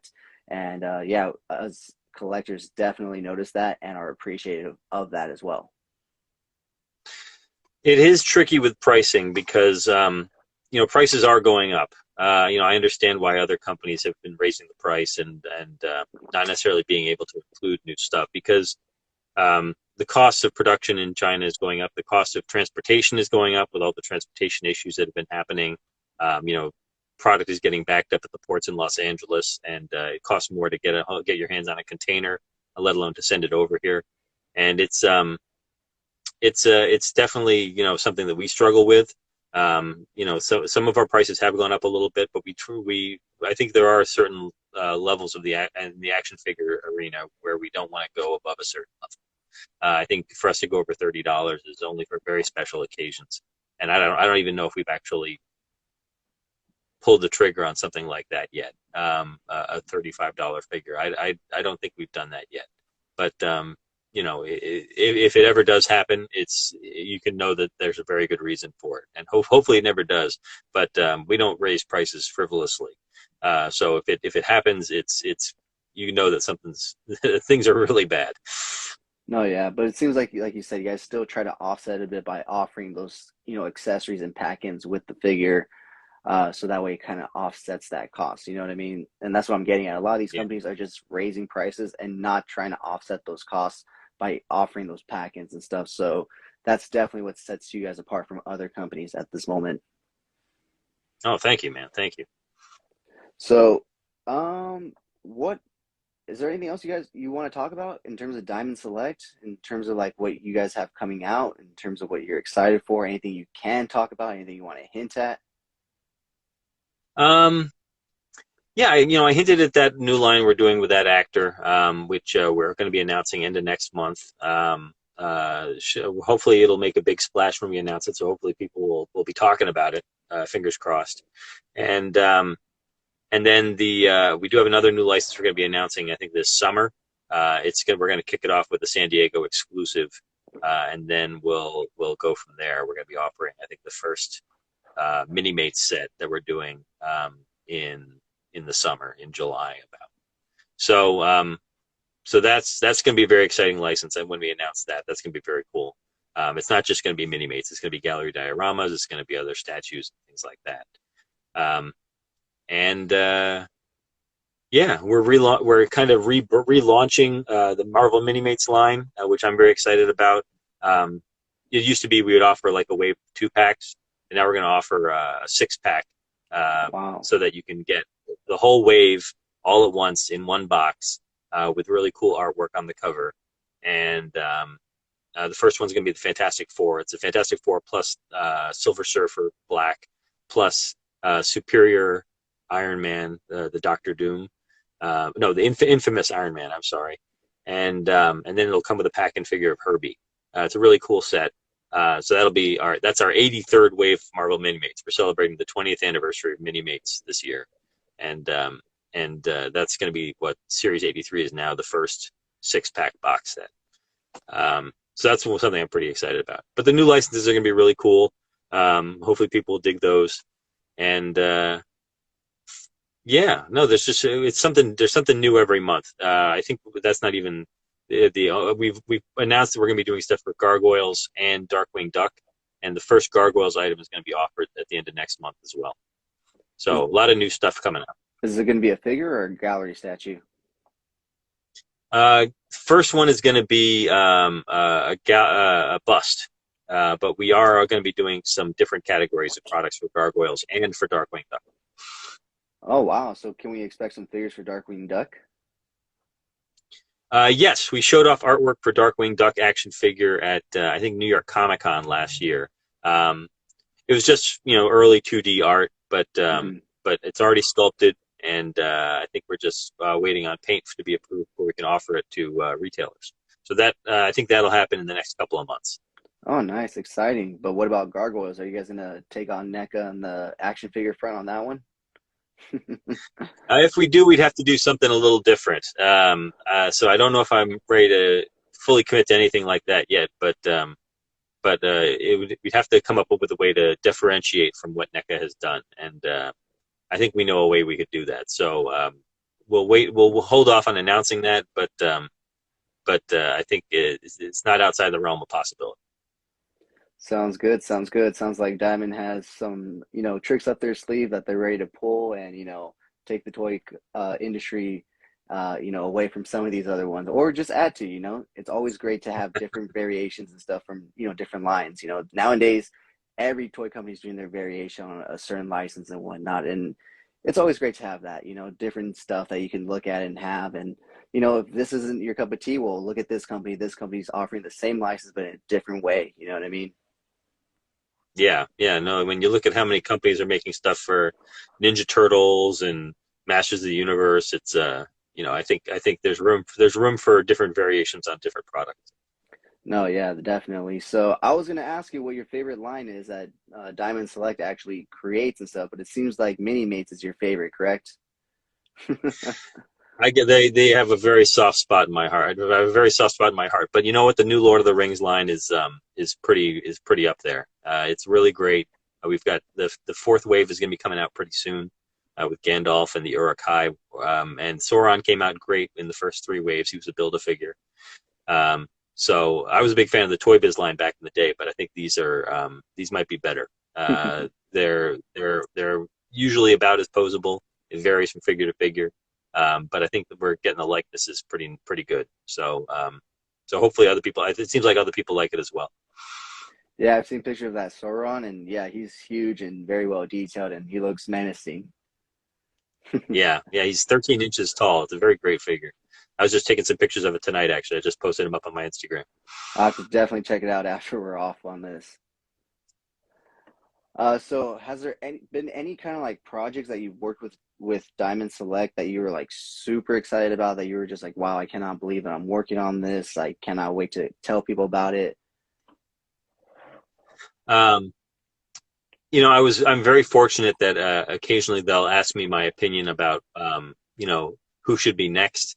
While my title is marketing supervisor, I am mostly involved in getting the word out about the figures, not necessarily choosing the figures and planning the figures, but because I talk to the fans on the forums and all that, then they occasionally will ask me, hey, who should we be doing for, say, Marvel Select or Marvel Gallery or Marvel Premiere? And just recently we had a long conversation about what would be right for Marvel Select. And that was when we shaped out that 2-year plan for what we're going to do for the next couple of years on Marvel Select. And I'm pretty happy with it. A couple of my selections, my suggestions made it into the lineup, and I think they're going to be really great.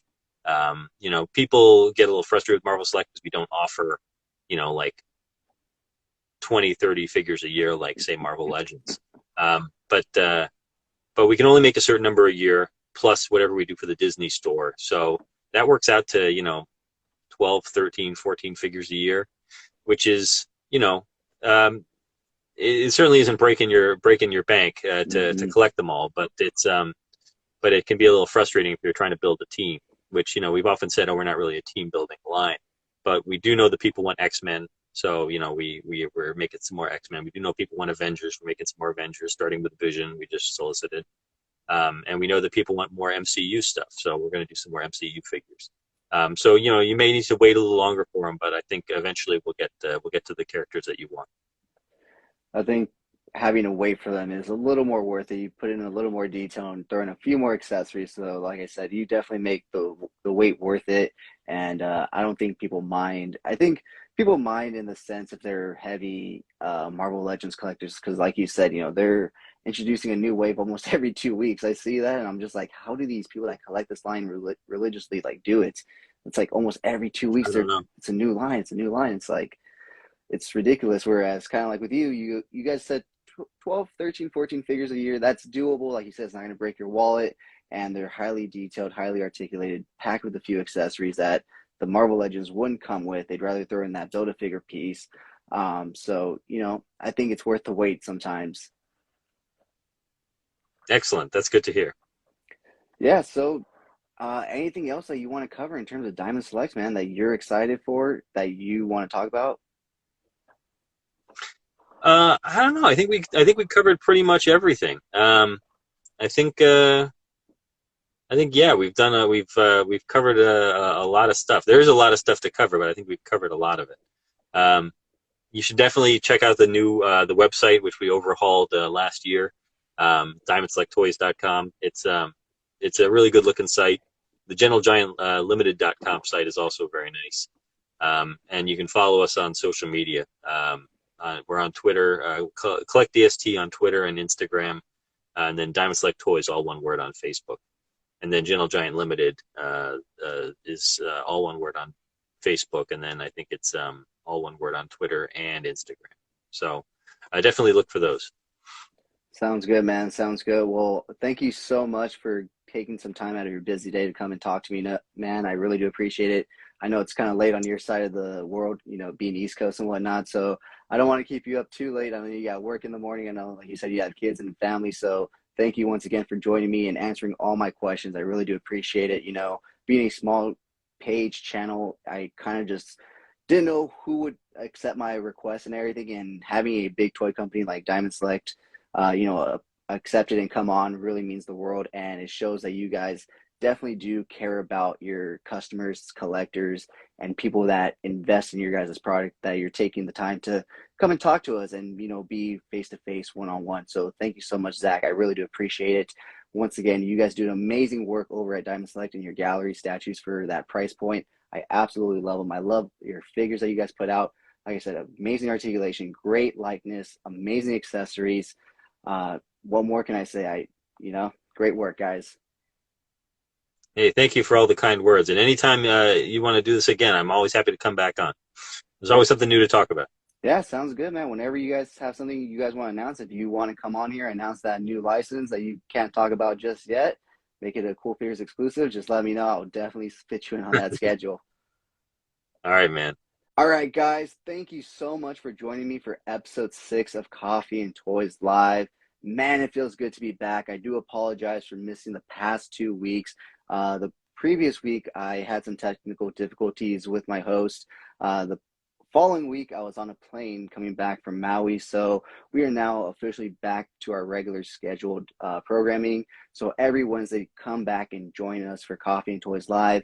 And next week, guys, I am super excited to announce that I will be joined by Ghost by Ghost, a clothing apparel company that was started by a former Sideshow and Mondo worker. He said he's had about 10 years of experience working in the toy industry.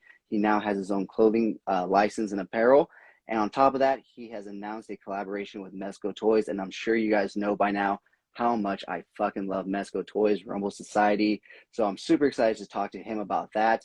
The week after that, I will be talking to 1/6 Shooter, the amazing toy photographer here on Instagram. So I definitely look forward to talking to him and asking him all sorts of great questions about toy photography and learning some few, tips and tricks from him. And so make sure you guys join in if you guys want to learn a few tips and tricks from the great 1/6 Shooter. And then following that, I will be talking to Sir Dork himself, about his new toy photography con that he will be holding June 18th, 2022, I believe, in the New Jersey, New York area. So stay tuned for that. I'm super excited to talk to him about that.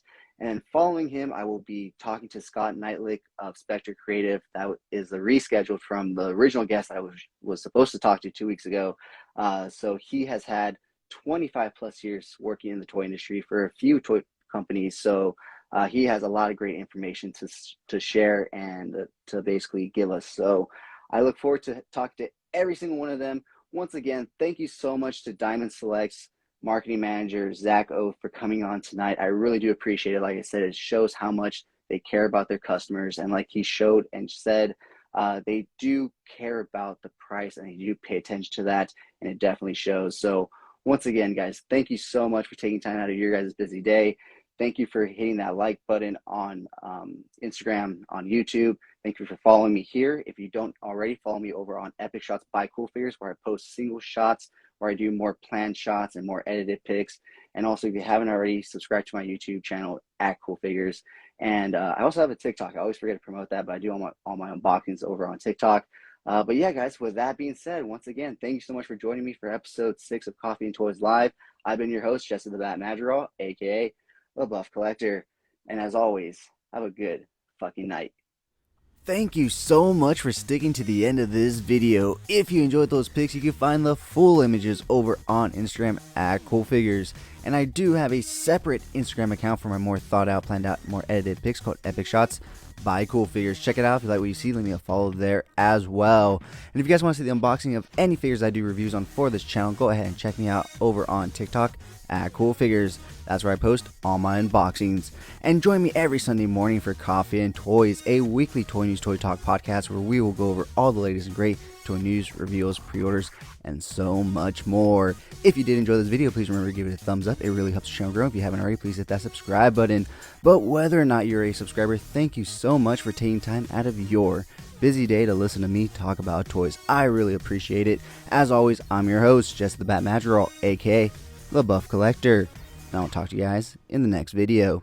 Thank you so much to this channel sponsor, V-Rare Store. Check them out for all your Funko Pop, anime, Pokemon card, and toy print needs. And of course, use code CoolFigurez at checkout for 10% off your order. V-Rare Store. Check them out, guys.